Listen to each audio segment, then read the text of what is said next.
కేంద్రంలో లబ్ధిదారులకు కళ్యాణ లక్ష్మి చెక్కులను ఎమ్మెల్యే రామచంద్ర నాయక్ పంపిణీ చేశారు.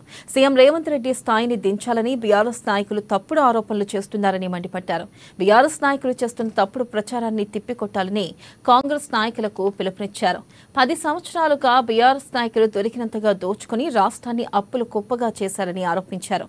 రాష్ట్రంలో అప్పులు ఉన్నా గానీ ప్రజల మీద ఎలాంటి భారం వేయకుండా కాంగ్రెస్ ప్రభుత్వం ప్రజాపాలన చేస్తుందని ఎమ్మెల్యే రామచంద్ర నాయక్ తెలిపారు.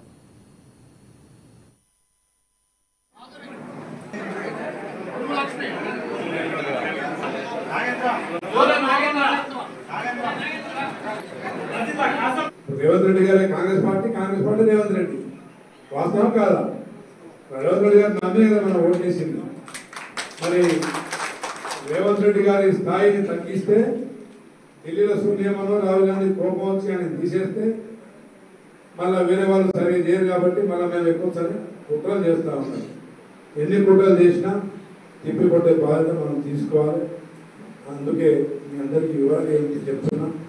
కొంత మేము తెలిసే విషయాలే అయినా మీరు చర్చలో ఇంత కష్టంలో కూడా మీకు పథకాలు ఇస్తున్నామంటే మరి మేము మంచి వాళ్ళమో వాళ్ళు మంచి వాళ్ళని అర్థం చేసుకుంటాం. గత 10 సంవత్సరాల్లో గత ప్రభుత్వం చేసిన అవినీతి, ఆర్థిక దోపిడీ, అన్ని శాఖల్లో అన్ని రంగాల్లో కూరుకుపోయిన ఇబ్బందులు అన్నింటినీ అధిగమించి మరి 7 నుంచి 8 లక్షల కోట్ల అప్పులు బకాయిలు మన మీద వదిలేసిపోయినా కానీ మరి రేవంత్ రెడ్డి గారి ప్రభుత్వం ఇచ్చిన హామీలకి మీకు మీ అందరికీ చేరవేస్తున్నాయి. మరి గతంలో కళ్యాణ లక్ష్మి పథకం తెచ్చింది కూడా కాంగ్రెస్ పార్టీ.